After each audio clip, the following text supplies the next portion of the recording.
சரி, நம்ம இப்ப பார்க்க வேண்டிய பகுதி வந்து தொந்தரவு வருது, தானா சரியாகுது, உடம்பு வந்து தேவையானதை பூரா உருவாக்கிக்கிறது அப்படின்னு பார்க்கணும். அப்ப இன்னும் நல்ல வேகமா உருவாக்கணும், இன்னும் நமக்கு தேவையானது எல்லாத்தையும் உருவாக்கணும். சத்து பற்றாக்குறை இருக்கக்கூடாது, எக்ஸஸ் இருக்கக்கூடாது, தேவையானதை தேவையான அளவுக்கு உருவாக்கணும். அதே மாதிரி வர்ற தொந்தரவுகளும் கழிவுகள் வெளியேற்றமும் எளிமையா இருக்கணும், சீக்கிரமா வெளியேறணும். அப்படின்னா நம்ம என்ன செய்யணும் அப்படின்னா, நம்ம தலையிட வேண்டிய பகுதிங்கிறது உடம்பு சொல்றதை கேட்கறது மட்டும்தான். நம்ம அந்த உருவாக்குதல்லையோ குணமாக்குதல்லையோ தலையிட முடியாது.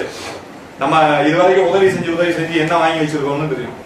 அறிவியல் ரீதியா நிறைய உதவி செஞ்சு இப்ப இருக்க உலகம் முழுக்க இருக்க மக்கள்ல நோயாளி இல்லாத மக்களே இல்ல. எல்லாம் 700 கோடியும் நோயாளி தான். முதல்ல அப்படி இல்ல, நோய் வந்தா செத்து போவாங்க, ஆனா மிச்சம் இருக்காலாம் ஆரோக்கியமானது. இப்ப நோய் வந்தா இப்பயும் யாரெல்லாம் செய்யறாங்க, ஆனா உலகம் முழுக்க நோயாளிகளா மாறி போச்சு. நோய்கள்ங்கிறது அளவுக்கு அதிகமாயிருச்சு. அப்ப இந்த 2 பகுதிகளுக்குள்ள நம்ம தலையிடவே முடியாது.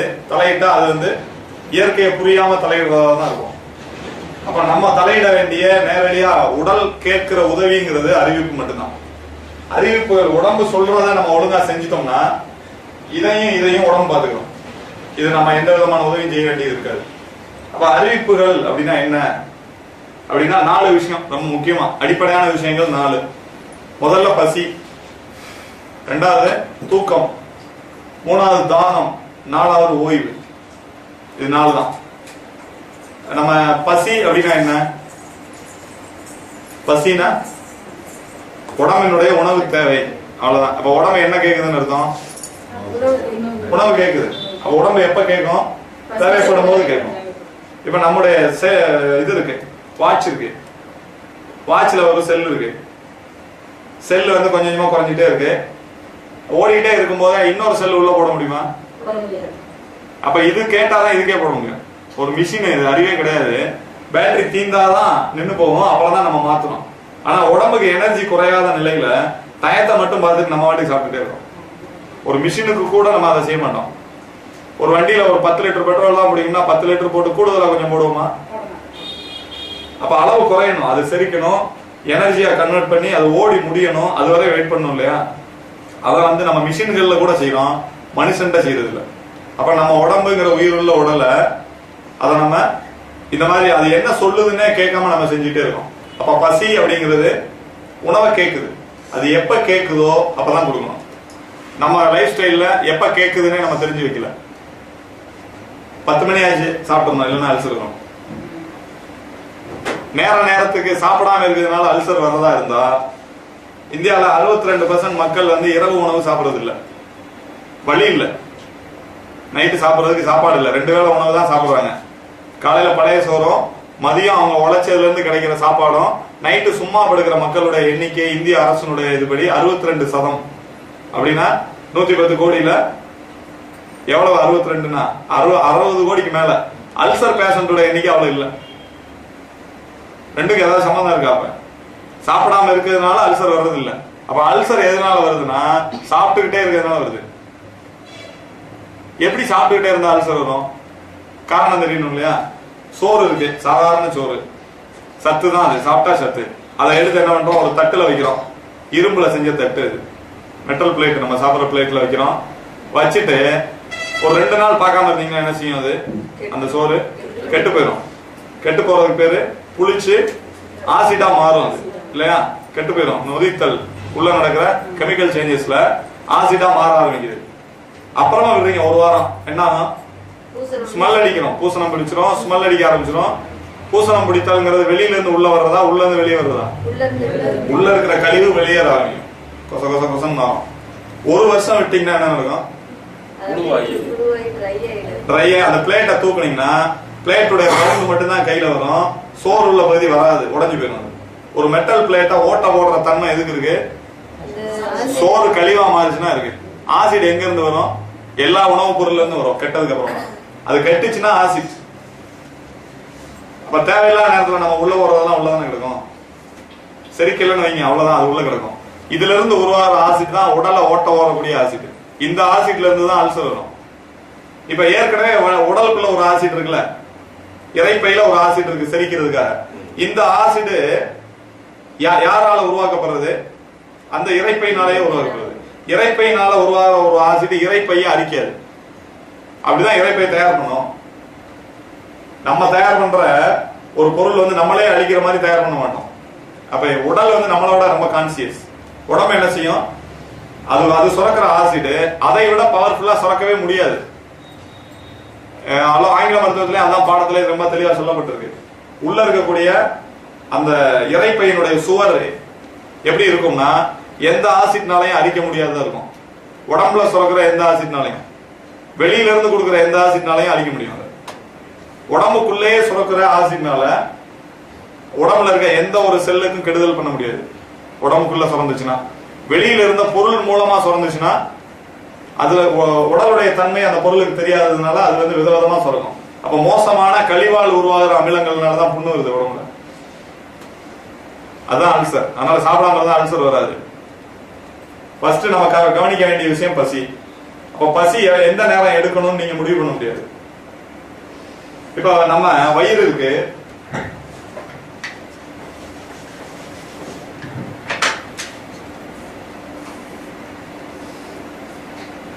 இப்ப வயிறுன்னு ஒண்ணு ஒரு படம் வச்சிருப்பாங்க. அப்படி ஸ்டமக் இப்படி போய் இப்படி திரும்பும். இரைப்பை, இந்த இரைப்பையினுடைய நீளம் எவ்வளவு, அகலம் எவ்வளவுன்னு அளந்து வச்சிருக்காங்க. அளந்து வச்சிருக்கிறது யாருக்கு, யாரோட இரைப்பை இது? இல்ல, அதை எப்படி அளக்க முடியும்? உங்க இரைப்பை நீங்க அளந்திருக்கீங்களா? அப்ப பாட புத்தகத்துல இருக்க இரைப்பையினுடைய அளவுங்கிறது யாருடைய இரைப்பை? யாரோ காமனா ஒரு 1000 பணத்துல பார்த்து அளந்து சராசரி போடப்பட்ட கணக்கு. அது நமக்கு பொருந்தணுங்கிற அவசியம் முதல்ல இல்லை. சராசரிங்கிறது என்ன அர்த்தம்னா காமன் அர்த்தம். அது பொருந்தணும்னு அவசியமே இல்லை, இல்லாமலும் போகலாம்.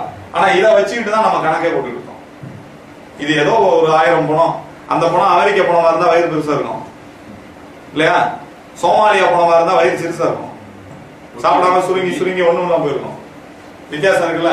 சவுதி அரேபியா பணமா இருந்தா வயிறு ரொம்ப பெருசா இருக்கும். பெட்ரோல் ஊற்றி சாப்பிட்டு சாப்பிட்டு ரொம்ப பெருசாயிருச்சு. அது பணத்தை பொறுத்தது இல்லையா. அதை வச்சு சராசரி போடுற கணக்கு அளவுக்கு நம்ம வயிறு இருக்கணும்னு அவசியம் இல்லை. இது பாட புத்தகம் சொல்றதெல்லாம் வந்து ஒரு பொது அறிவுக்காக தானே தவிர நம்ம அப்படியே இதோட மேட்ச் பண்ணிக்கிற கூடாது. ஒரு ஐடியா. அப்ப இந்த அளவு இது வந்து ஒரு 14.5 சென்டிமீட்டர் நீளமா, 14.5 சென்டிமீட்டர். அதே அளவுக்கு ஒரு துணிப்பை ரெடி பண்ணோம் 14.5 சென்டிமீட்டர் நீளத்துக்கு. அதான் ஒரு 5 சென்டிமீட்டர் இப்படி ரெடி பண்றோம் ஒரு துணிப்பை. இதுல ஒரு 10 இட்லி போடுறோம், இதுல ஒரு 10 இட்லி போடுறோம், ரெண்டும் பிடிக்குது. மறுநாள் காலையில இது பிடிக்க மாட்டேங்குது, பசி இல்லைன்னு வச்சுக்கோங்க. 10 இட்லி போட முடியுமா? இந்த துணிப்பையில எப்ப வேணாலும் போடலாம், ஏன்னா இது உயிர் கிடையாது. அப்ப இதுல போடுறதுக்கு என்ன வித்தியாசம்னா இதோட அளவு கூடாது குறையாது, இதுக்கு தேவையே கிடையாது, போட்டுக்கிட்டே இருக்கலாம். இங்க அப்படி இல்ல. முதல்ல சாப்பிட்டது செரிச்சிருக்கணும், முழு ஓய்வு கிடைச்சிருக்கணும், உடம்புக்கு செல்களுக்கு சத்து தேவைப்படணும், அப்பதான் இது கேட்கும். அப்படி கேட்கும் போது கொடுத்தாதான் இரைப்பை வாங்கும், இல்லைன்னா வாங்காது. அப்ப இது ஒண்ணு இல்ல. ஒரு மிஷினும் ஒரு பொருளும் வயிறும் ஒண்ணு இல்ல. முதல்ல இரைப்பை வேற, துணிப்பை வேற. ஆனா இந்த அளவை வச்சுக்கிட்டு இதுல எத்தனை இட்லி போட்டா பிடிக்கும்னு நம்ம ஒரு கணக்கு வச்சிருக்கோமோ, இந்த கணக்கை இங்க கொண்டு போய் போடுறோம். சராசரி பார்த்து இவ்வளவு நீளமும் இவ்வளவு உயரமும் உள்ள ஒரு இடத்துல இவ்வளவு சோறு போடலாம், இத்தனை கிலோ அரிசி போடலாம் அப்படின்னு கணக்கு போட்டு டெய்லி 3 வேளை உணவு, இவ்வளவு தண்ணி, 2 லிட்டர் தண்ணி காலையில எழுந்திரிச்சு குடிச்சா உடம்புக்கு ரொம்ப நல்லது. பேப்பர்ல எல்லாம் போடுறாங்கல்ல. தாகம் இருக்கும் போது தண்ணி குடிச்சா தான் உடம்புக்கு நல்லது, தாகம் இல்லாதப்ப குடிச்சீங்கன்னா உடம்புக்கு நல்லது இல்லை எப்பயுமே. ஒண்ணும் இல்ல, இந்த கணக்கு தப்புங்கிறத ஈஸியா ப்ரூவ் பண்ணலாம். இந்த நீள அகலத்தான் அளந்திருக்காங்கல்ல, இதனுடைய கொள்ளளவையும் அளந்திருக்காங்க ஆங்கில மருத்துவத்துல. கொள்ளளவுன்னு ஒண்ணு இருக்குல்ல, இது எவ்வளவு பிடிக்கும்னா 960 மில்லி தான் பிடிக்கும். ஒரு இரைப்பையினுடைய சராசரி அளவு 960 மில்லி தான் பிடிக்கும். அப்படின்னா 1 லிட்டருக்கு 40 மில்லி கம்மி. டெய்லி 2 லிட்டர் தண்ணீர் குடிக்கணும்னா எங்க போகும் அந்த தண்ணி? குடிக்க முடியுமா 2 லிட்டரு? அதனாலதான் வாந்தி வருது. நீங்க தூங்கும் போது வாந்தி வரும், 2 லிட்டர் தண்ணி குடிக்க முடியாது, 1/2 லிட்டர் குடிக்கலாம். கொஞ்சம் கொஞ்சமா நீங்க ட்ரைனிங் கொடுக்க இரைப்பை பெருசாகும், 2 லிட்டர் பிடிக்கிற கெப்பாசிட்டிக்கு வரும். இந்த அகலம் அதிகமாகும். அகலம் அதிகமான அதுக்கு பேர் தான் ஒபசிட்டி. நோய்க்கு வழிகாட்டுது 2 லிட்டர் தண்ணீர் குடிக்கிறது. இரைப்பையை பெருசாக்கிட்டீங்கன்னா உங்க பசியினுடைய அளவு ரொம்ப பெருசாகும். எதை சாப்பிட்டாலும் போட்டுட்டே இருக்கணும். இடையில சாப்பிடுற பசி, 2 பசிக்கு இடையில சாப்பிடுற நொறுக்கு தீனியினுடைய அளவு கூடும், உடம்பு ரொம்ப பெருசாயிரும். அப்புறம் வந்து உங்க வெயிட்டுக்கு ஏற்ற உடம்பு இல்லைன்னு சொல்றது ஒரு மிஷின் இருக்கும். நீங்க குட்டையா இருக்கீங்க ஆனா உடம்பு அகலமா இருக்கு, அதனால உடம்ப குறைக்கணும், ஸ்லிம் ஆகுங்க, டயட்டை குறைங்க, அப்புறம் அதுக்கு மருந்து. இது எங்க ஆரம்பிக்கும்னா வயிற்ற பெருசாக்குறதுல தான் ஆரம்பிக்கும். 2 லிட்டர் தண்ணிங்கிறது சாதாரண விஷயமா தெரியும், அது நோயாளிகளை உருவாக்குறதுக்கான அடிப்படையான வேலை. 1 லிட்டர் தான் பிடிக்கும் வயிறேவும், 2 லிட்டர் குடிச்சு ட்ரைனிங் பண்ணீங்கன்னா வயிறு 2 லிட்டர் கெப்பாசிட்டியா மாறிடும். நீங்க எதை போட்டாலும் பத்தாதே. அதுக்கப்புறம் இதுல இருந்து தான் உருவாகுது, கொலஸ்ட்ரால்ல இருந்து எல்லா கழிவுகளும் உருவாகுறது வயிறு பெருக்கிறது மூலமா. அப்ப எப்படி இந்த கணக்கெல்லாம் வருதுன்னா வெறும் மிஷின் கணக்குனால. இப்படி ஒரு இறைப்பையவே வந்து ஒரு இதுல தச்சோம்னா எவ்வளவு தண்ணி பிடிக்குமோ அதை கொடுக்குறது. இந்த கொள்ளளவு கணக்கு ஒத்து வராது. காலையில சாப்பிடறதுக்கு மதியம் சாப்பிடறதும் ஒரே மாதிரி இருக்கா? அளவு குறைஞ்சு போயிருதுல. திடீர்னு அளவு அதிகமாயிருது. பிடிச்ச உணவை பார்த்தா அளவு அதிகமாகிறதும், பிடிக்காதது இப்ப குறைஞ்சு போறதும், பசிக்கும் போது அதிகமாகிறதும் இருந்துகிட்டே இருக்குல்ல. ஒரு குழந்தை ரொம்ப பிடிச்ச ஒரு உணவை வாங்கி கொடுக்குறீங்க, சாப்பிடுது. மறுநாள் அதே மாதிரி வாங்கி கொடுத்தீங்கன்னா அதே அளவு சாப்பிட முடியாதுல்ல, கூடும் குறையும். அப்ப அளவுங்கிறது தேவையை ஒட்டி தான். அப்ப பசிங்கிறது தேவைதான். அந்த பசிக்கு தான் உணவு எடுக்கணும். பசிக்கிற அளவு ஆளுக்கு ஆள் மாறுபடும், நேரத்துக்கு நேரம் மாறுபடும். நேத்து சாப்பிட முடிஞ்சு இன்னைக்கு சாப்பிட முடியலன்னு கணக்கு போடக்கூடாது. இன்னைக்கு என்ன வேணுமோ அதை உடம்பு கேட்கும், கரெக்டா கொடுக்கணும். அதுதான் ரொம்ப அடிப்படையான விஷயம். நம்ம இதுலதான் எல்லா தப்பையும் செய்யறோம். பசினா என்னன்னு தெரியல, டயத்தை பார்த்து சாப்பிட்டுட்டே இருக்கோம், எவ்வளவு சாப்பிடணும்னு தெரியல, எப்ப சாப்பிடணும்னு தெரியல, எதை சாப்பிடணும்னு தெரியல, சாப்பிட்டுட்டே இருக்கோம். அப்ப எல்லா பிரச்சனையும் ஆரம்பிக்கிற இடம் வயிறு. ஆயுர்வேத மருத்துவம் சொல்லுது, அஜீரணமும் மலச்சிக்கலும் சுடுகாட்டு தேரின் 2 சக்கரங்கள் அப்படின்னு சொல்லி. உலகத்தில் இருக்க எல்லா நோய் உருவாகிறதுக்கும் அஜீரணமும் மலச்சிக்கலும் தான் காரணம்னு சொல்லுது. இன்னும் நல்லா பார்த்தோம்னா மலச்சிக்கல் உருவாகிறது காரணம் அஜீரணம் தான், மிச்சம் இருக்கிறது அஜீரணம் தான். அஜீரணத்தை உருவாக்குறது நம்ம தான், தானா உருவாகவே உருவாகுது. எக்ஸஸ் அஜீரணம்ங்கிறது எக்ஸ்ட்ரா சாப்பிடுறது தான். சாப்பாடு குறைஞ்சு போய் அதனால வர்றது இல்லை, எந்த நோயுமே வர்றது இல்லை. லங்கனம் பரம ஔஷதம் சொல்லுவாங்க சமஸ்கிருதத்துல. பட்டினியே அனைத்திற்குமான மருந்து. பட்டினியா கிடக்கும் போதெல்லாம் நோய் வந்துடாது, நோயெல்லாம் போகும். அதுக்குதான் விரதங்கள்லாம் இருக்கு எல்லா மதத்திலையும். விரதங்கள் எதுக்கு இருக்கு? உடம்ப சரி பண்றதுக்கு, மனசையும் சரி பண்றதுக்கு. கூடுதலா சாப்பிடுறதுதான் அஜீரணத்தை கொடுக்கும், நோயையும் கொடுக்கும். எப்பயுமே அளவு குறைதல்ங்கிறது நல்ல விஷயம் தான். தேவைக்கு சாப்பிடலாம், குறைக்க வேண்டிய அவசியம் இல்லை, தேவைக்கு சாப்பிடலாம். அளவு குறைஞ்சாலும் நோயை தராது, அளவு கூடுனாதான் நோயை தரும். அப்ப பசியை நம்ம சரியா புரிஞ்சுக்கிறோம்னா முதல்ல நம்ம பசியை ஃபீல் பண்ணணும். பசிக்கும் போதுதான் சாப்பிடணும். அப்ப எப்ப சாப்பிடணும் அப்படின்னு தெரிஞ்சுக்கிட்டோம்.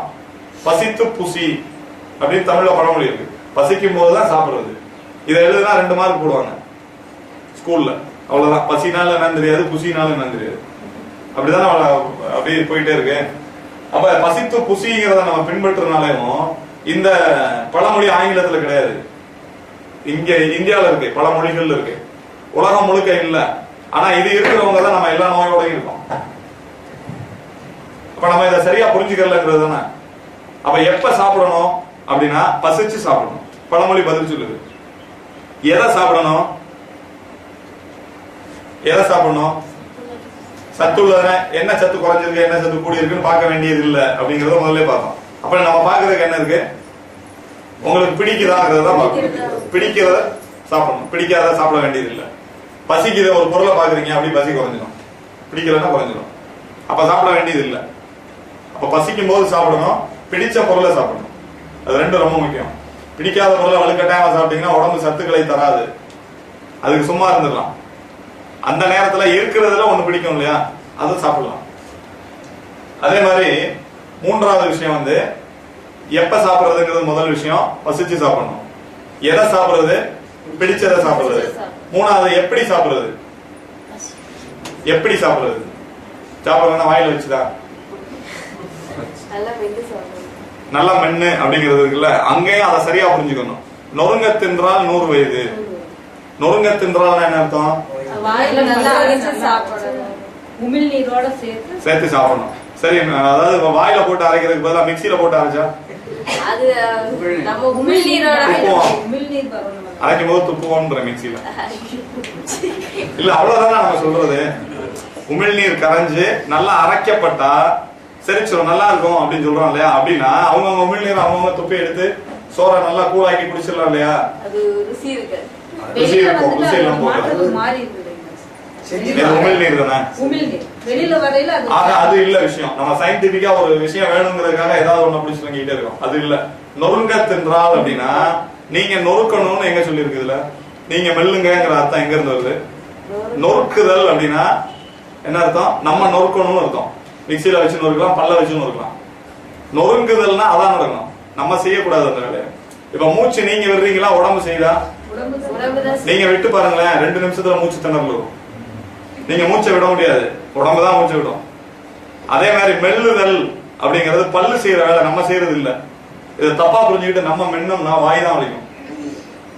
அப்ப சாப்பிடுறது எப்படின்னா, நீங்க பல்லு செய்யற வேலையை பல்லு செய்ய விட்டுறணும், நீங்க அந்த வேலையை செய்யக்கூடாது. எந்த அளவுக்கு மெல்லுதான் அவ்வளவு போதுமானது. அப்ப பல்லு தான் மெல்லுதுங்கிறத நம்ம புரியாம நம்ம தான் மெல்றோம்னு நினைச்சிட்டு இருக்கோம். இப்ப நம்ம மெல்லலங்கிறதுக்கு என்ன உதாரணம்னா, ஒரு கறி துண்டை எடுத்து போட்டு முழுங்கிருங்க பாப்போம், தேங்காய் சீல போட்டு முழுங்குங்க, அனுப்பாது. பல்லு ஒரு கடியாக கடிச்சிட்டு தான் இருக்கும். அப்ப பல்லுக்கு என்ன தனியா கான்சியஸ் இருக்கா? அப்ப உடம்புடைய ஒருங்கிணைந்த இயக்கத்துல எதை எவ்வளவு கடிக்கணுங்கிறது தெரியும் வாய்க்கு. வாய் அந்த வேலையை செய்யணும்னா நம்ம என்ன செய்யணும், அந்த வேலையை மட்டும் பார்க்கணும். அதான் வித்தியாசம். சாப்பிடும் போது நீங்க இப்ப கவனிச்சிட்டு இருக்கீங்க இல்லையா, இப்ப ஒரு செல்போன் எடுத்து ஒரு பக்கம் பேசிட்டு நான் பேசுறதை கவனிக்க முடியுமா?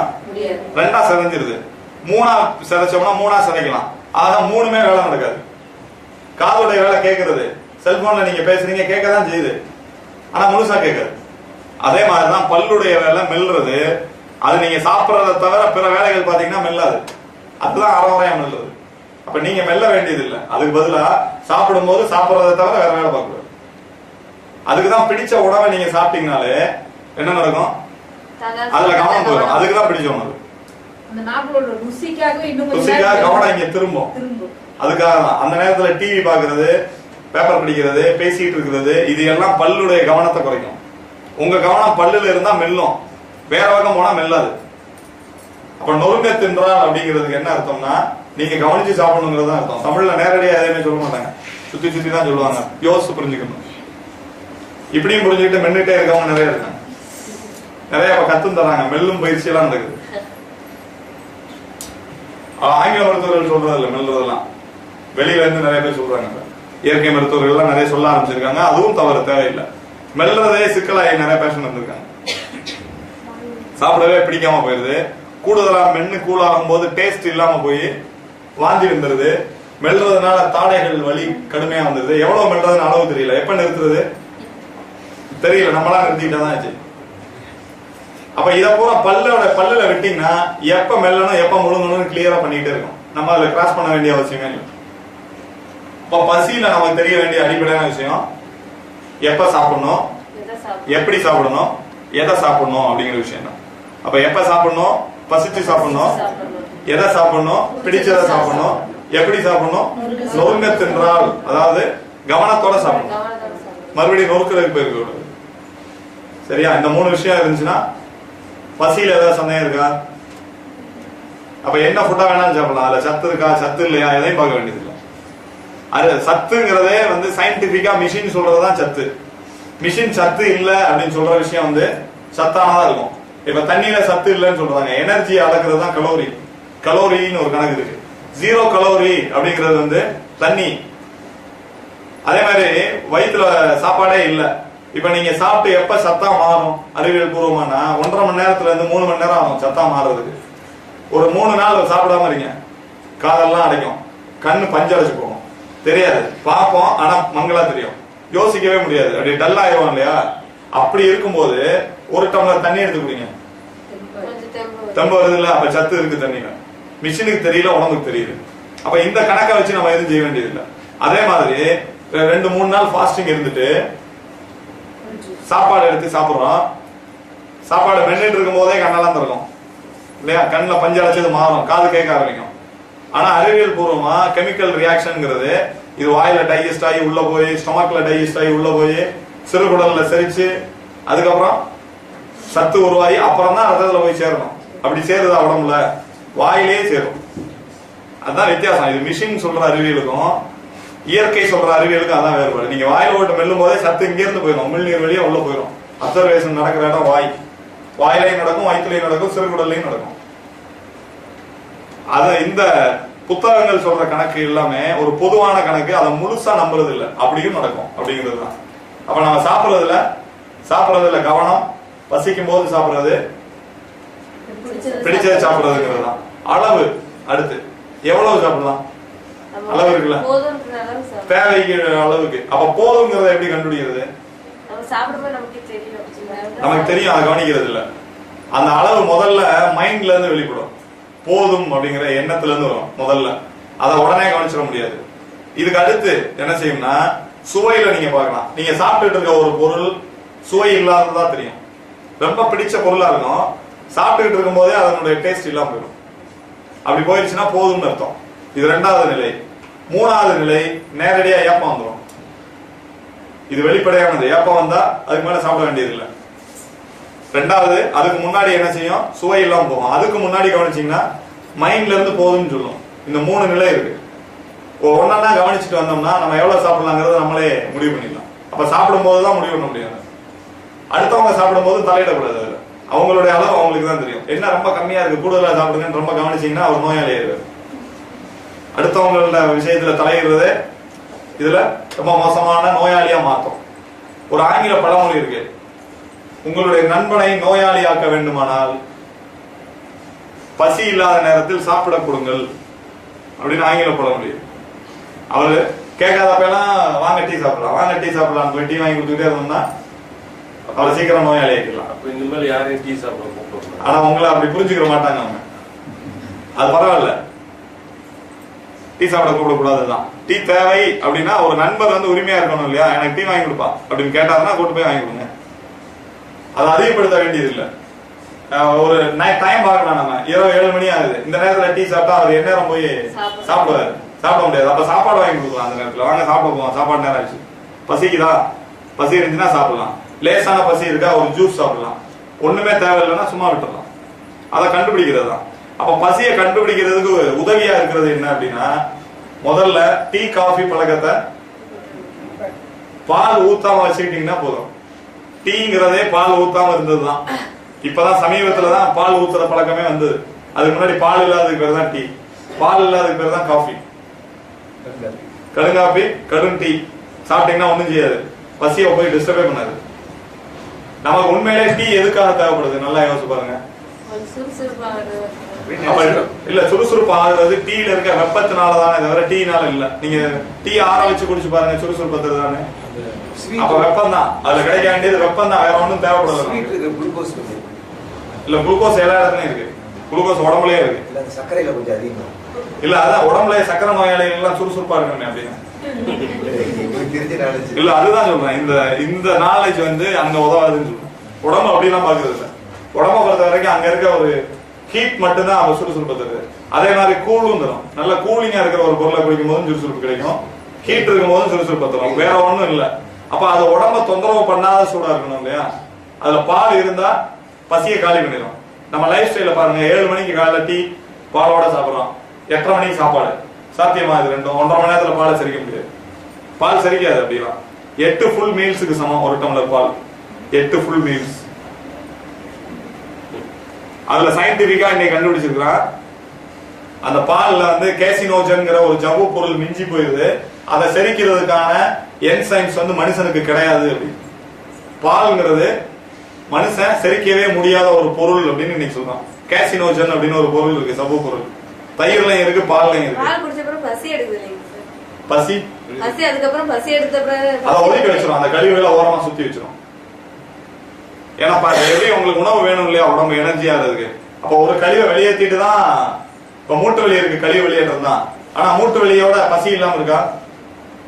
பசி இருந்துகிட்டே தானே இருக்கு. அதே மாதிரிதான் வயிற்றுல கேசினோஜன்ங்கிற பொருள் விழுந்த உடனே அதை ஒரு ஓரமா வச்சுட்டு அடுத்த நேரம் பசிக்கு போயிடும். அதை நீங்க கவனிச்சீங்கன்னா தெரியும், வேறுபாடு தெரியும். இது அறிவியல் பூர்வமா இன்னைக்கு சொல்லப்படுறது கேசினோஜன்ங்கிறது. நீங்க சும்மாவே ஒரு பால் எடுத்து குடிச்சீங்கன்னா, இல்ல பாலுங்கிறத எங்க இருந்து வாங்குறோம் நம்ம, அதுலயே பிரச்சனை ஆயிடுச்சுல. பால் வந்து பாக்கெட் பால் வருது, இது பசு தந்ததா இல்ல வந்து ஃபேக்டரியில தயார் பண்ணாதான் எப்படி கண்டுபிடிப்பீங்க? பால் 90 நாள் வேற கெடாதுன்னு சொல்றான், இது பாலாவே இருக்க முடியாதுல்ல. அது விதவிதமான கலப்படங்களோட தான் வந்துட்டு இருக்கு எல்லா பாலுமே. அடுத்து ஒரு பால்ல இருக்கக்கூடிய அதுல இருக்க வெண்ணெயை எடுத்து இன்னொரு பால்ல போடக்கூடாது. கொழுப்பு சத்தை வந்து இன்னொன்னு போடக்கூடாது. போட்டோம்னா என்ன ஆகும், ரெண்டும் உயிர் சத்துக்கு இழந்து போயிடும். இப்ப இந்த 4.5 6.4 எல்லாம் போட்டுட்டு இருக்காங்கல்ல, அப்படின்னா என்ன, ஒண்ணுல இருக்கிறத தூக்கி இன்னொன்னுல போடுறதுதான். அளப்பாங்க, இதுல எவ்வளவு கான்சென்ட்ரேட்டட் இருக்கு, அடர்த்தி எவ்வளவு இருக்கு, இந்த பால் எவ்வளவு இருக்கு, ரெண்டையும் இங்க ஒண்ணா ஊத்தி கலந்து அதுல இருக்க வெண்ணெய் எடுத்து இதுல போட்டு இதுல இருக்க தூக்கி அங்க போட்டு கடைசியில எல்லாத்தையும் எடுத்து நெய் தயார் பண்ணி வித்துருவான். வெறும் தண்ணி பால் தான் நமக்கு வந்துட்டு இருக்கோம் பாக்கெட்ல. அப்ப பாக்கெட்ல வர பால்ங்கிறது மொத்தத்துக்கு அது பால் இல்ல. நான் சொல்றது உண்மையான பால் குடிச்சா வர பிரச்சனையே. இது டூப்ளிகேட் வர்றதெல்லாம் உள்ள என்ன கலந்துருக்காங்கிறத பொறுத்து பிரச்சனை வரும். விதவிதமா பிரச்சனை வரும். பசும்பால் நல்லது. பசும்பால் குடிச்சாலும் எப்ப சாப்பிடணும்னா உங்களால சாப்பிட முடியாது, கடுமையா பசிக்குதுன்னா ஒரு டம்ளர் பால் சாப்பிடலாம். சாப்பிட்டீங்கன்னா அடுத்த வேலை வந்து நைட்டு தான் தேவைப்படும். அதை டைஜஸ்ட் பண்ணிட்டு நைட்டு தான் அடுத்த வேலை உணவு தேவைப்படும். அந்த நேரத்துல பால் சாப்பிடலாம், இல்லைன்னா பால் சாப்பிட வேண்டிய அவசியம் இல்லை. குழந்தைகளுக்கு தாய்ப்பால் இல்லாத குழந்தைகளுக்கு பசும்பாலை வந்து தண்ணீர் அதிகமா கலந்து கொடுக்கலாம். தண்ணி அதிகமா இருக்கணும். அது எப்ப வரையும் கொடுக்கணும்னா குழந்தைக்கு பல்லு முளைச்சிருச்சுன்னா உடம்பு என்ன சொல்லுது, என்னால கடிக்க முடியும்னு சொல்லுது. அப்ப பால் கொடுக்க கூடாது. பாலை நிறுத்துற வயசு எதுன்னா பல்லு முளைக்கிற வயசு. பல்லு முளைச்சதுக்கு அப்புறம் பால் கொடுக்க கூடாது. அதுதான் உடம்புடைய நேச்சர். பாலை படிப்படியா குறைச்சிட்டு ஃப்ரூட் ஜூசஸ், பழங்கள், உணவு இப்படி படிப்படியா மாத்திடணும். 5 மாசம் குழந்தைய வேற உணவுகள்லாம் சாப்பிட ஆரம்பிச்சிடும். 5 மாசத்துல கரெக்டா அது வேற வேற உணவுகளை கேட்கும். குழந்தைய கவனிச்சீங்கன்னா அது விதவிதமா கேட்டு வாங்கிடும். அதை நம்ம கவனிக்கிறது இல்லை. கை குழந்தை ரொம்ப அழகா சொல்லி தரும். மருத்துவம் தெரிஞ்சது கை குழந்தை தான். நீங்க எது வேணும் எது வேணாங்கிறத அந்த குழந்தைங்களுடைய ரியாக்ஷன் ரொம்ப தெளிவா இருக்கும். பசிக்கும் தாகத்துக்கும் வேறுபாடு கண்டுபிடிக்க முடியுமா குழந்தைகிட்ட? வாய் இல்லாத குழந்தை நமக்கே தெரியாது. இன்னைக்கு பசிக்குதா தண்ணி தெரியுதான்னு தெரியாம சாப்பிட்டுட்டே இருக்கும். ஆனா குழந்தைக்கு தெரியும். குழந்தை பிறந்தானே அழுகுதுல, அழுகும் போது நீங்க தண்ணி கொடுத்து பாருங்களேன். குடிச்சிட்டு மறுபடியும் அழுதா பசி, குடிச்சிட்டு அமைதியாயிருச்சுன்னா தாகம். ரொம்ப சிம்பிள். அதுக்கப்புறம் நீங்க கவனிச்சு பார்க்க ஆரம்பிச்சீங்கன்னா பசிக்கு ஒரு அழுக, தாகத்துக்கு ஒரு அழுக, ரெண்டா பிரிச்சு வச்சுக்கிறோம். அவங்க அம்மாவுக்கு புரியுற மாதிரி. இப்ப நம்ம கவனிக்கிறது இல்லைனால புரியுறது இல்லை. அது முயற்சி பண்ணுது, விதவிதமா ட்ரைனிங் பண்ணுது நம்மள குழந்தை. நம்ம குழந்தைய பழக்கணும் நினைச்சிட்டு இருக்கோம்ல. நீங்க கவனிச்சு பாருங்க, குழந்தை தான் நம்மளை பழகுது. இப்படி நாய் வளர்க்கும் போது நாய் வந்து அவர் வளர்க்கிறவரை பார்த்து ஒரு விதமா குலைக்கும். வரக்கூடாத ஆள் வந்துட்டாருன்னா அவரை பார்த்து ஒரு விதமா குலைக்கும். யாரையாவது தாக்க போகுது அப்படின்னா அது ஒரு விதமா குலைக்கும். வித்தியாசம் தெரியுதுல. நாயோட நமக்கு அட்டாச்மெண்ட் கூடுதல், குழந்தையோட இருக்கிறது இல்லை. குழந்தைய ஒவ்வொரு விஷயத்திலையும் புதுசு புதுசா சொல்லி தரும். அதை கவனிச்சோம்னா அந்த இதெல்லாம் பிரியும். அப்ப தாகத்துக்கு ஒரு அழுகு அழுகும், பசிக்கு ஒரு அழுகு அழுகும். அதுக்கு தகுந்த மாதிரி அது கொடுக்கலாம். கொஞ்சம் ஒரு 3 மாசம் 4 மாசம் ஆயிடுச்சுன்னா பசிக்கும் போது தண்ணியை கொண்டு போய் கொடுத்தீங்கன்னா தட்டி விடும். இப்படி திரும்பி படுத்துக்கும், கழுத்தை திருப்போம். நம்ம அழுதுகிட்டே இருக்கு, கொடுத்தோம்னா குடிக்க மாட்டேங்குது அப்படின்னு சொல்லி வம்பா ஊத்திட்டுருவோம். இப்ப பசி இருக்கும்போது தாகம் இருக்குன்னு வச்சுக்கீங்களேன். இப்ப நீங்க பாலை கொண்டு போய் வலுக்கட்டாம கொடுத்தீங்கன்னா, வலுக்கட்டாம குடிச்சா குழந்தை ஒரு அளவுக்கு மேல மீற முடியாதுங்கிறதுனால குடிச்சிட்டு தூங்கிடும். ஆனா அதனுடைய தண்ணீர் தேவை பூர்த்தி ஆகாது.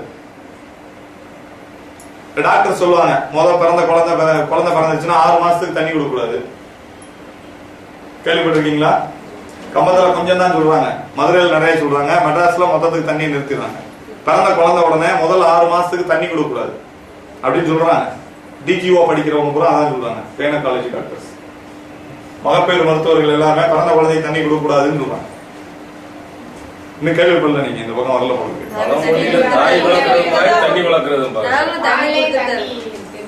பால்ல தாய்ப்பால்ல போதிய அளவு தண்ணி சத்து இருக்கு, அதனால தண்ணி தனியா கொடுக்காதீங்கன்னு சொல்லுவாங்க. அப்படி இல்ல, தாகம் இருக்கு குழந்தைக்கு.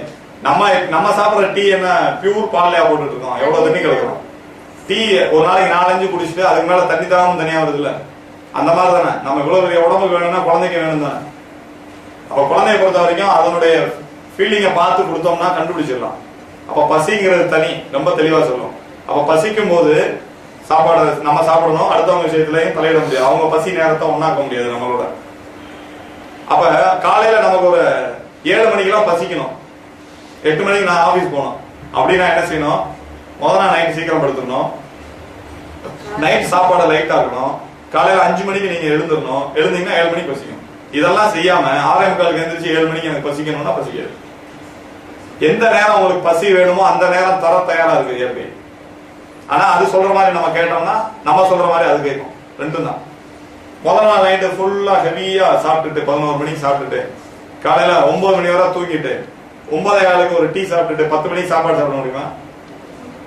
நம்ம லைஃப் ஸ்டைல் அப்படிதான் இருக்கு. காலையில 7 மணிக்கு ஒரு டீ, 8:30 மணிக்கு சாப்பாடு, 11 மணிக்கு ஒரு டீ ஆபீஸ் போறவங்க, மதியம் 1 மணிக்கு லஞ்ச் பிரேக், 3 மணிக்கு ஒரு டீ, 5 மணிக்கு ஸ்நாக்ஸ் வித் டீ, 8 மணிக்கு மறுபடியும் சாப்பாடு. பசிக்கிறதுக்கு நேரம் இருக்கா இடையில? அதனால பசி தெரியாம போகுது. அப்ப இதுல முக்கியமா நம்ம பசிக்கு இடையில சாப்பிடுற ஸ்நாக்ஸையும் டீயையும் கட் பண்ணோம்னா பசியை பளிச்சுன்னு ஃபீல் பண்ணலாம். முதல்ல பசி தெரிஞ்சதுக்கு அப்புறம் நீங்க ஈவினிங்ல ஒரு பசி வரலாம், 5-5:30 மணிக்கு லேசான பசி இருக்கும், அந்த நேரத்துல ஸ்நாக்ஸ் சாப்பிடறதுனா சாப்பிடலாம். பசியை கண்டுபிடிங்க முதல்ல, அதுக்கப்புறம் அதெல்லாம் பழகும். அப்ப பசி அப்படிங்கிறது பசிக்கும் போது சாப்பிடுறது, தேவையான போது சாப்பிடுறது, பிடிச்சதை சாப்பிடுறது, கவனத்தோட சாப்பிடுறது, அளவோட சாப்பிடுறது, இந்த 4 விஷயம் சேர்ந்தது. எப்ப சாப்பிடணும்? பசிச்சு சாப்பிடணும். எதை சாப்பிடணும்? பிடிச்சதை சாப்பிடணும். எப்படி சாப்பிடணும்? மென்னு இல்ல, கவனிச்சு சாப்பிடணும். கவனிச்சு சாப்பிடணும். எவ்வளவு சாப்பிடணும்? தேவையான அளவுக்கு. அளவை நம்ம தான் தீர்மானிக்க முடியும், அடுத்தவங்க அளவை நம்ம தீர்மானிக்க முடியாது. இதை நம்மளை மட்டும் பாத்துக்கணும் வைங்களேன், அவங்கவுங்க அவங்கள பாத்துக்குவாங்க, ஒரு பிரச்சனை இல்லை. ஏதாவது வேணுமான்னு கேளுங்க, அவ்வளவுதான். அவ்வளவுதான் கேட்க முடியும். நம்ம அடுத்தவங்களுக்கு உபசரிக்கிறதுங்கிறது வேணுமாங்கிறது தான். நம்ம வீட்டுல எல்லா உணவையும் செஞ்சு விருந்தாளி முன்னாடி வச்சுட்டு தேவையானதை எடுத்துக்குங்கன்னு சொல்லலாம். அதான் நாகரிகமானது. எல்லாத்தையும் சாப்பிட்டுதான் ஆகணும்னு நம்ம திணிக்கிறது தான் நாகரிகம்னு இன்னைக்கு பழகி வச்சிருக்கோம். ஒரு குறிப்பிட்ட ரிலிஜன் வீட்டுல எல்லாம் எடுத்து வச்சிருக்காங்க, அவங்களுக்கு சாப்பிட சொல்லுவாங்க, அவங்க எடுத்து போட்டுக்கிறாங்க. அவங்க பழக்கத்தை பொறுத்தது. ரிலீஜியனா இல்ல, அது குடும்பமா பழகிருப்பாங்க. இல்ல முஸ்லீம் வீட்டுல யாருமே சோறு போடுறது இல்ல, எல்லாம் வச்சிருக்காங்க முன்னாடி. இருக்கலாம், அது ஒரு சில ஃபேமிலிஸ்ல, எல்லா ஃபேமிலியும் இல்ல. நாங்க போன 100 நம்ம எடுத்து போட்டுக்கிறோம். அது அவங்க பழக்கமா இருக்கலாம். பழக்கங்கிறது குடும்பமா வர்றதுதான். நம்ம அப்படி ரிலீஜியஸா நம்ம என்னன்னா வட்டி தடுத்து கொட்டு அப்படி போடலன்னா அந்த ரிலேஷனே என்ன நினைப்பாரு, கவனிக்கவே இல்லை, அதுக்கு பயந்துதான் நம்ம செஞ்சுட்டு இருக்கோம். அது அவங்களுக்கு புரியல. நீங்க தேவையானதை எடுத்து சாப்பிடுங்க, தேவைக்கு அதிகமாவே செஞ்சு வச்சிருக்கோம், பல வெரைட்டிஸ் இருக்கு, பிடிச்சதை சாப்பிடுங்கிறது தான் சரியான விருந்தோம்பல். அது இல்லாம நம்ம கம்பல் பண்ணி அவங்கள நோயாளியாகி அனுப்பிச்சு விடுறது இல்லை. அப்ப இதுல நம்ம அறிவித்தல்ங்கிறதுல முதல் விஷயம் பசி. ரெண்டாவது நம்ம கவனிக்க வேண்டிய மிக முக்கியமான விஷயம் தூக்கம். தூக்கம் வந்து நைட்ல 11 மணிக்கு அவசியமா ஆழ்ந்த உறக்கத்துல இருக்கணும். ஆழ்ந்த உறக்கத்துல 11 மணிக்கு இருந்து ஆகணும். இல்லைன்னா என்ன நடக்கும்னா இந்த உருவாக்குதலும் குணமாக்குதலும் நடக்காது, முழுசா நடக்காது, கொஞ்சம் கொஞ்சம் நடக்கும். அப்படி என்ன 11 to 3 மணி வரைக்கும், அதிகாலை 3 மணி வரை அவசியமா தூங்கணும். அதுக்கு மேல தேவைப்பட்டா தூங்கணும். அவசிய தூக்கம்ங்கிறது 11 to 3. நீங்க 11 to 3 ஒரு நாள் தூங்காம இருங்க, மறுநாள் பகல் முழுக்க தூங்குங்க. அப்புறம் எப்படி உடம்பு சுறுசுறுப்பா இருக்குமா, டல்லா இருக்குமா? அந்த 11 to 3ங்கிற வெறும் 4 மணி நேரத்தை எத்தனை மணி நேரம் தூங்கினாலும் ஈக்குவல் பண்ண முடியாது. வெறும் மணிக்கணக்கா பார்க்க வேண்டியது இல்ல. அரசாங்கத்துக்கே தெரியும் அது ரெண்டும் வேற வேற. நைட் டியூட்டி பாக்குறவங்களுக்கு ஒரு சம்பளம், பகல் டியூட்டி பாக்குறவங்களுக்கு ஒரு சம்பளம். ஏன் நைட் டியூட்டி பாக்குறவங்களுக்கு கூடுதல் சம்பளம் தருது அரசாங்கம்? கோயம்புத்தூர் திருப்பூர்ல எல்லாம் மில்கள்ல வேலை செய்வாங்கல்ல, அங்க நைட் டியூட்டி பாக்குறவங்களுக்கு நைட் ஃபுட் ஃப்ரீ. அவங்க கேட்கிறப்ப எல்லாம் டீ கொடுக்கணும், சம்பளம் 1.5 மடங்கு சம்பளம். பகல்ல அதே 4 மணி நேரம் தான் நைட்லயும் வருது. இதுக்கு மட்டும் ஏன் கூடுதல் வேலை கொடுக்குறாங்க? தூக்கத்தை கெடுக்கும் போது உடல்நல குறைவு ஏற்பட்டுரும் உங்களுக்கு. அதுக்கான இழப்பீடு தான் அந்த ரூபா. அப்ப ரெண்டும் ஒண்ணு இல்ல. இப்ப இன்னும் நீங்க நல்லா யோசிங்க, குழந்தை வளர்றத பாத்திருக்கீங்களா? குழந்தை அப்படி வளர்றத கண்ணு முன்னாடி பாத்திருக்கீங்களா? கொஞ்சம் கொஞ்சமா இன்ச்சு இன்ச்சா கூடுதா? செடி வளர்றத பாத்திருக்கீங்களா? பூ மலர்றத பாத்திருக்கீங்களா? இதெல்லாம் எப்ப நடக்குது? நைட்ல நடக்குது, பகல்ல நடக்குது இல்ல. நைட்ல தான் நடக்கும். இயற்கையினுடைய எல்லா வேலையும் இருட்டுல குளிர்ச்சியான டயத்துல நடக்கும்.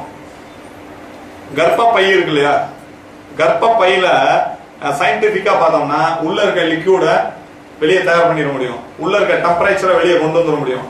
லேப்ல அதே மாதிரி ஒரு மிஷினே வச்சிருப்பாங்க, இன்குபேட்டர்னு பேரு.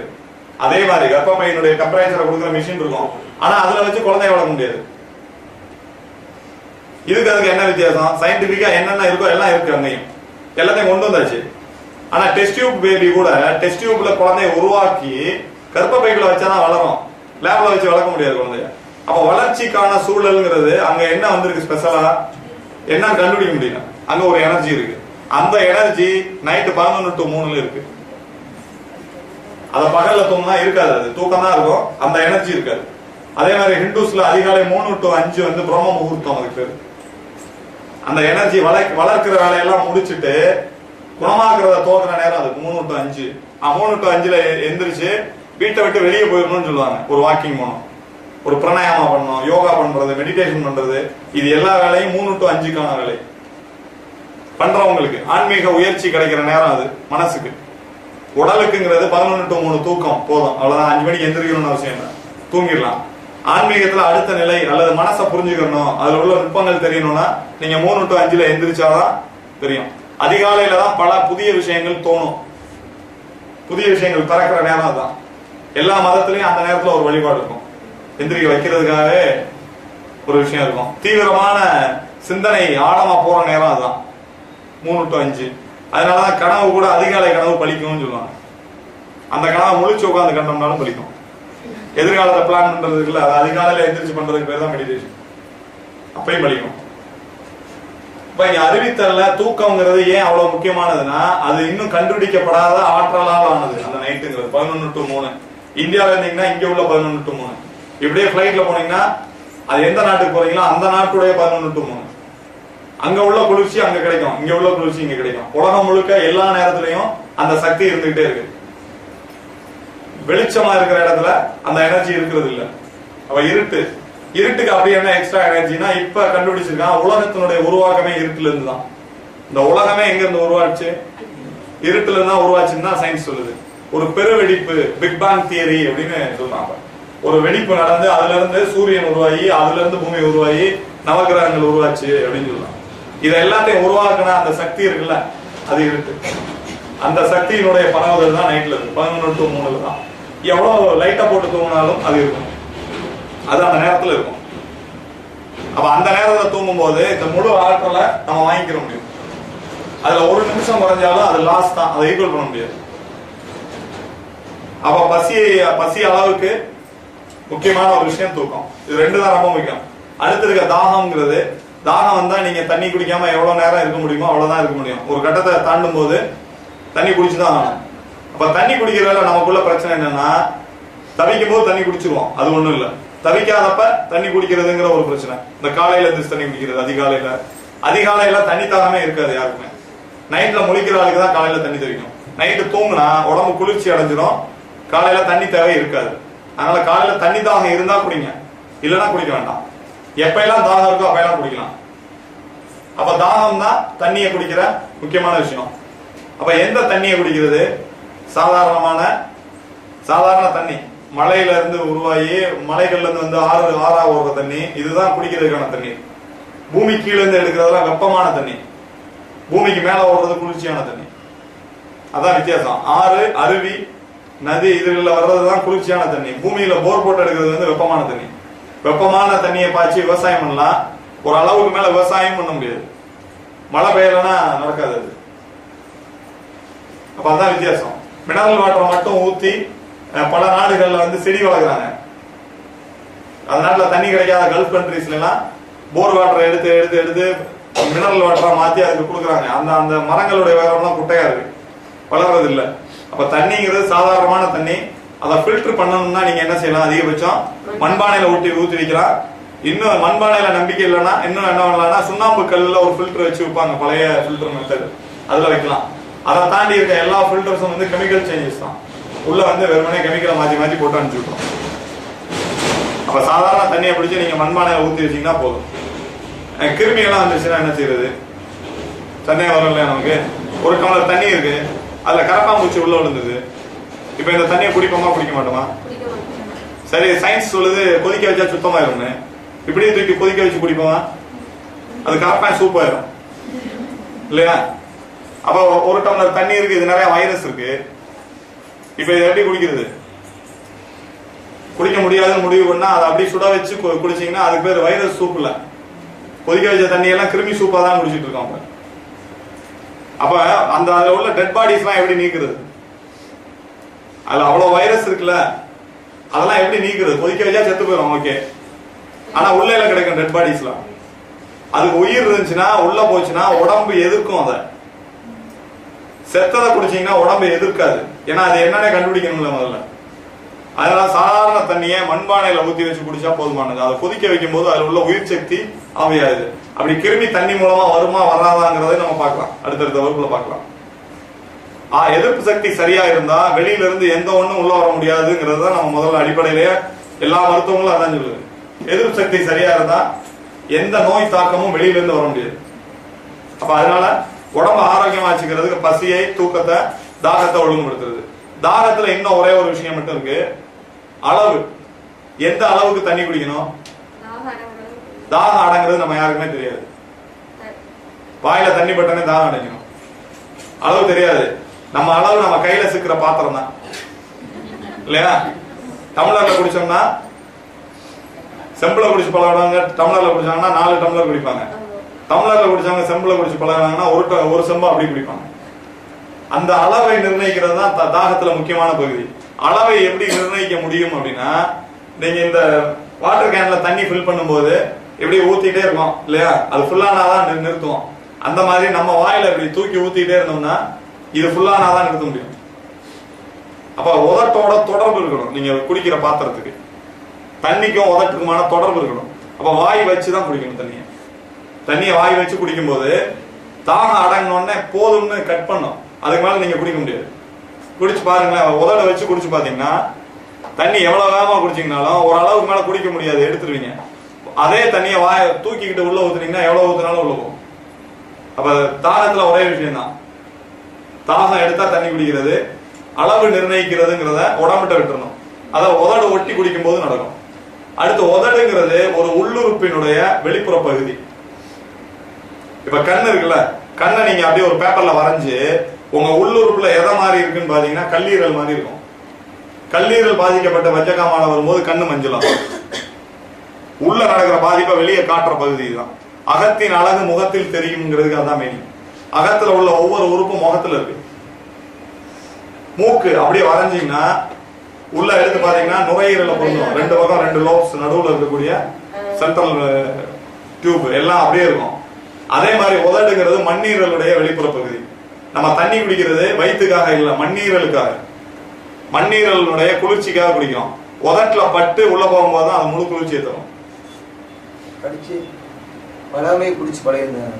பழகணும், மாத்தி பழகணும், மாத்தி பழகணும். அதான் சொல்றேன், பழக்கம் தான். அது திருத்தறதுக்கு தானே நம்ம இந்த விஷயம். இதுவரை பசிக்காமே சாப்பிட்டு பழகிட்டோம், அப்படியே விட்டுலாமா அப்படின்னா பசிச்சுதான் சாப்பிடணும். அதை திருத்தி ஆகணும். அப்ப இதுதான் தாகத்துல நம்ம செய்ய வேண்டிய விஷயம். ஓய்வுங்கிறது என்ன? ஏதாவது வேலை செஞ்சுட்டே இருக்கோம், ஒரு சோர்வு வருது, அந்த நேரத்துல ஒரு சின்ன பிரேக் கொடுத்துட்டு ஓய்வு எடுத்துட்டு வர்றதுதான் ஓய்வு. ஓய்வுனா படுக்கிறது இல்ல, தூக்கம் ஓய்வு இல்ல. அந்த இடத்துல தேவையானது செய்யறதா ஓய்வு. இப்ப நீங்க உட்காந்தே இருக்கீங்க, உங்களுக்கு எது ஓய்வா இருக்கும்? எந்திரிச்சு நின்றோம்னா அப்படி ஓய்வு, அதுக்கு பேர் ஓய்வு. நடந்துட்டு இருக்காள் உட்கார்றது, ஓடிட்டு இருக்காள் படுக்கிறது, இப்படி ஒவ்வொன்றுக்கும் ஓய்வு தனித்தனியா இருக்கு. அப்ப ஓய்வுங்கிறத உடம்பு கேட்கும் போது நம்ம தாமதப்படுத்தாம அந்த நேரத்துல ஒரு சின்ன பிரேக் கொடுத்துட்டு மறுபடியும் அந்த வேலையை செஞ்சீங்கன்னா முதல் செஞ்சதை விட வேகமா செய்ய முடியும். தொடர்ந்து செஞ்சீங்கன்னா டல்லாகி போயிடும். அப்ப ஓய்வுங்கிறது அவ்வளவுதான், அதுல ஒண்ணும் கவனிக்கிறது இல்லை. இதுல முக்கியமா நமக்கு திருத்த வேண்டிய பகுதிங்கிறது உடலுடைய அறிவிப்புகள்ல உடம்பு கேட்கிற அடிப்படையான பகுதிகள் 4: பசி, தூக்கம், தாகம், ஓய்வு. இது 4 தான். 4ல மிக முக்கியமானது முதல் 2, பசியும் தூக்கமும். பசியில இருந்து கிடைக்கிற உணவுல இருந்து தான் உருவாக்குற வேலையை பார்க்குது உடம்பு. நம்ம சாப்பிடுற பொருள்ல இருந்து தான் உருவாக்கணும் எல்லாத்தையும். புதிய செல்களை உருவாக்கணும், புதிய தசைகளை உருவாக்கணும், இன்னொரு குழந்தையவே உருவாக்கணும்னா இது ரொம்ப அவசியம். அப்ப குணமாக்குதல்ங்கிறது தூக்கத்தில இருந்தும் உருவான சத்துக்கள் இருந்தும் கிடைக்கிறது. அப்ப அதான் பசியும் தூக்கமும் ரொம்ப முக்கியம். இத அறிவித்தல் மூலமா உடம்பு சொல்லிக்கிட்டே இருக்கு. அப்ப முழு உடம்ப யோசிச்சு பாத்தீங்கன்னா மனுஷன் பிறக்கிறதுக்கு முன்னாடியே உலகத்துல எல்லா விதமான உணவும் பிறந்துருச்சு. மனுஷன் விவசாயத்தை யார்கிட்ட படிச்சுக்கிட்டான்? இயற்கையிட்ட இருந்து. ஏற்கனவே பிறந்து போதே விவசாயிங்க நெல்லெல்லாம் விளைஞ்சு கிடந்துச்சு. அப்புறம் தான் எப்படி விளைஞ்சதுன்னு யோசிச்சு இவனா பயிர் பண்ணி கத்துக்கலாம். பழங்கள்லாம் இருந்தது. அப்ப மனுஷன் பிறக்கிறதுக்கு முன்னாடி உணவுகள் தயாரா இருக்கு. பசியை நமக்கு நம்மளே ஏற்படுத்திக்கிற முடியுமா? ஒரு 2 மணிக்கு பசிக்கணும் அப்படின்னு அலாரம் வைக்க முடியுமா? வயிற்றுக்கு வைக்க முடியாது. பசியை யார் கொடுத்தா? இயற்கை. உணவை யார் கொடுத்தா? இயற்கை. அப்ப உணவையும் படைச்சு பசியையும் படைச்சு நமக்கு என்ன வேலையை விட்டு வச்சிருக்கு? சாப்பிடுற வேலை மட்டும். செலக்ஷன், அறுசுவை தான் இருக்கு. வெறும் 6 டேஸ்ட் தான் இருக்கு உலகத்துல. 6 சுவையில எவ்வளவு வெரைட்டிஸ். பிடிக்காம போயிடும்ல, இது வேணானா அது, அது வேணானா அது, அவ்வளவு வெரைட்டிஸ் இருக்கு. அப்ப நம்முடைய ஒரே வேலை தேவைன்னு உடம்பு இயற்கை தான் கேட்கும் போது நமக்கு பிடிச்சதை செலக்ட் பண்ணி சாப்பிடுறது தான். அப்ப உருவாக்குறது நம்ம வேலை இல்ல. உலகம் எல்லாம் உருவாக்கி வச்சிருக்கு. உருவாக்குறத கத்து கொடுத்த விவசாயிகள் இருக்காங்க, உருவாக்கி தந்துகிட்டே இருப்பாங்க. விவசாயமும் அவங்களுக்கு மறந்து போச்சு. அவங்களும் மிஷின் இருந்து படிச்சுட்டு இருக்காங்க. உரத்தெல்லாம் அள்ளி உள்ள ஓட்டு மண்ணை கொண்டுகிட்டு இருக்காங்க. இதே மாதிரி அங்க ஒரு விழிப்புணர்வு வந்துட்டு இருக்கு. அப்ப உடல் பசியை ஏற்படுத்துது, உலகம் உணவை கொடுக்குது. நம்ம அதை சரியான முறையில பயன்படுத்தணும்னா, ஓய்வையும் தூக்கத்தையும் ஒழுங்குபடுத்தணும்னா அவ்வளவுதான், உடம்புல எந்த நோயுமே இருக்காது. இதை ஃபாலோ பண்ணீங்கன்னா புதுசா வர்ற எந்த நோயும் வர வாய்ப்பே இல்லை. ஏற்கனவே இருக்கக்கூடிய கழிவுகள் வெளியேற ஆரம்பிச்சிடும். இதுதான் அடிப்படையான பகுதி, உடல் சம்பந்தமான அடிப்படையான பகுதி. இதுல இருந்து நம்ம ஏன் பசிச்சு சாப்பிடணுங்கிறதுக்கு இன்னும் பல மறுபடியும் அதை புரிஞ்சுக்கிட்டே இருக்கும். ஒவ்வொரு செல்லும் என்ன வேலை செய்யுது, கிருமி எங்க பறக்குது, எப்படி வருது, அது உள்ள வராம இருக்கிறதுக்கு நம்ம என்ன செய்யணும், இது எல்லாம் இதுதான் ஆன்சர். ஆனா இது எப்படி வேலை செய்யுங்கிறத விரிவா புரிஞ்சுக்கிறது தான் மருத்துவம். அக்குபஞ்சருக்கு இதுக்கு என்ன சம்பந்தம்? அக்குபஞ்சருக்கு இதுக்கு என்ன சம்பந்தம்? இது வந்து ஒரு லைஃப் ஸ்டைல். இந்த லைஃப் ஸ்டைல் தான் சித்தா, ஆயுர்வேதா, யுனானில இருந்து உலகத்துல இருக்க அவ்வளவு மருத்துவத்துக்குள்ளேயும் இருந்துச்சு. இன்னைக்கு அதெல்லாம் இல்லாதனால அது அக்குபஞ்சர்ல மிச்சம் இருக்கு. அதனால அக்குபஞ்சர்ங்கிற பேர்ல அதை சொல்லிட்டு இருக்கோம். இது வந்து அடிப்படை. இதை செஞ்சாதான் எந்த மருத்துவமும் வேலையே செய்யும். நான் நைட்லாம் தூங்க மாட்டேன், நீங்க ட்ரீட்மெண்ட் மட்டும் கொடுங்க அப்படின்னா வேலையே செய்யும். சார் சொன்னார்ல மிகச் சரியானதுன்னா இதுதான் மிகச் சரியானது. அதனால அது மிகச் சரியானது. அப்ப இந்த இடத்துல கழிவுகள் வெளியேறுது, உடம்பே வெளியேற்றுது. அப்ப அக்குபஞ்சர் போய் என்ன செய்ய போகுது? இது பண்ணிட்டாலே பாதி வியாதி, அது பாதி இல்ல முழுசு வியாதியே வர. அப்ப அக்குபஞ்சரிஸ்ட்கள் என்ன செய்றீங்க அப்படின்னு கேட்டா, முதல்ல உடம்பு வேலை செய்யறதுக்கு அனுமதிக்கிறது தான் முதல் வேலை, ஃபர்ஸ்ட். இது தவிர அக்குபஞ்சர் புள்ளிகளுக்குன்னு சில தனித்தன்மை இருக்கு.